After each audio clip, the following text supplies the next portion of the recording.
Poetry शुरू करने से पहले मैं बड़ौदा से सूरत बस में आया हूँ और बाजू की सीट खाली थी, तो रास्ते में आते आते कुछ लिखा है वो पहले सुना देता हूँ। 24 का हो चुका हूँ फिर भी बाजू की सीट खाली है।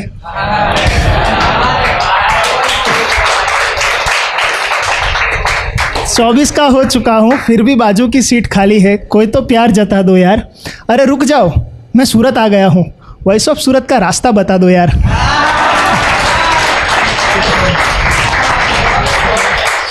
शुक्रिया शुक्रिया।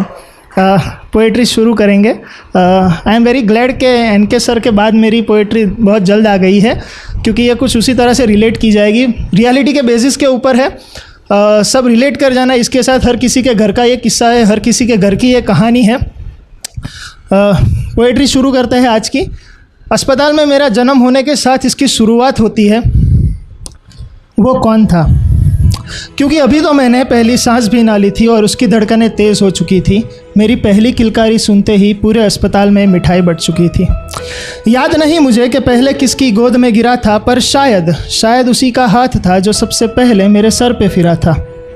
हाँ, खाने के वांदे थे हमारे घर में, पर फिर भी खिलौने सजा रखे थे। अपने सपने बीच में ही छोड़कर मेरे लिए एफडी में पैसे बचा रखे थे। कौन था वो आदमी?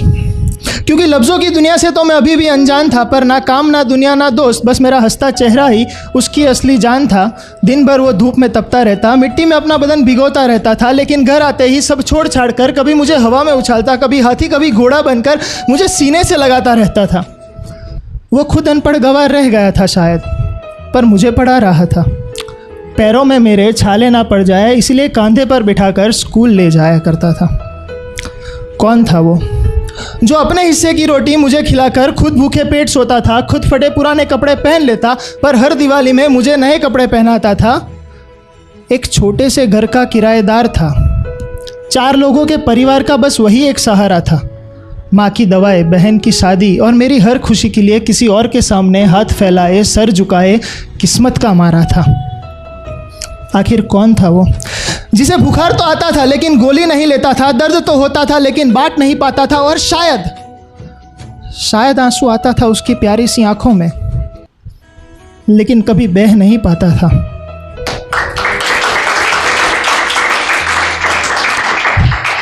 आखिर कौन था वो जो मेरी जवानी के साथ खुद बूढ़ा हो रहा था? दर्द ने उसके पैरों को जकड़ रखा था, पर मेरे लिए भाग रहा था। जवानी मुझ पर चढ़ती गई, बाल उसके सफ़ेद होने लगे। जवानी मुझ पर चढ़ती गई, बाल उसके सफ़ेद होने लगे। जो अब तक मेरी आंखों के साथी थे, आज वही आंसू उसकी आंखों से रोने लगे। घुटनों से लेकर चलने तक का सफ़र मैंने उसके साथ तय किया। घुटनों से लेकर चलने तक का सफ़र मैंने उसके साथ तय किया था, लेकिन अब जवानी मुझे दौड़ने के लिए कह रही थी और वो मेरे साथ नहीं दौड़ सकता था। इसीलिए अपनी मंजिल तक पहुंचने के लिए मैं इतना नीच बन चुका था कि उसे बीच राह में बेहाल बेसहारा गिरता हुआ छोड़ देना चाहता था। आखिर भूल जो गया था। कौन था वो? क्योंकि अब पैसे जो कमाने लगा था तो उसकी हर नसीहत मुझे गुस्सा दिलाती थी, और बेटा सब ठीक तो है ना, उसकी ये हमदर्दी भी मानो मेरे सीने में आग लगाती थी। वक्त ने करवट बदली। आज तक मैं किसी का बेटा था, अब मैं भी वही आदमी बन चुका था। वही सपने, वही ख्वाहिशें और वही छोटा सा चेहरा मेरा खुदा बन चुका था। इससे पहले कि मैं अपनी गलतियों का बोझ हल्का कर पाता, वक्त ने एक बार फिर अपनी ताकत दिखाई, ताकि वही वक्त मुझ पर हंस पाता। और अगली सुबह मेरे माथे की सबसे मजबूत छत का हर एक पन्ना खाक बन चुका था, क्योंकि वो मेरा बाप था।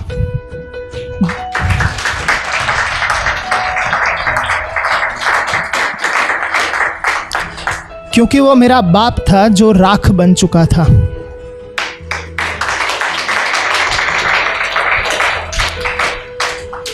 ये एक मैसेज उन सभी के लिए जो इस वक्त मुझे सुन रहे हैं कि संभाल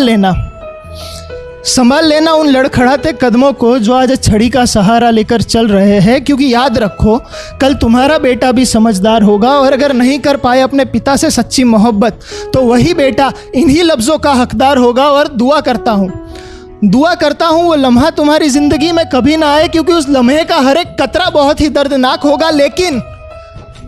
लेकिन वक्त अभी भी बचा है तुम्हारे पास थोड़ा सा, क्योंकि कल इसी वक्त का हर एक लम्हा तुम्हारा कर्जदार होगा। और ज़रा सोच के देखो, आज तो वो तुम्हारा बाप है, कल अगर वो ना रहे तो क्या होगा?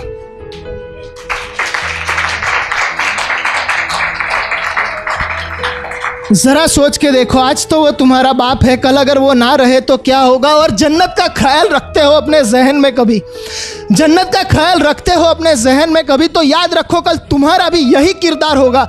इसीलिए सीने से लगा लेना उस आदमी को, क्योंकि कल वही बाप जन्नत का सरदार होगा।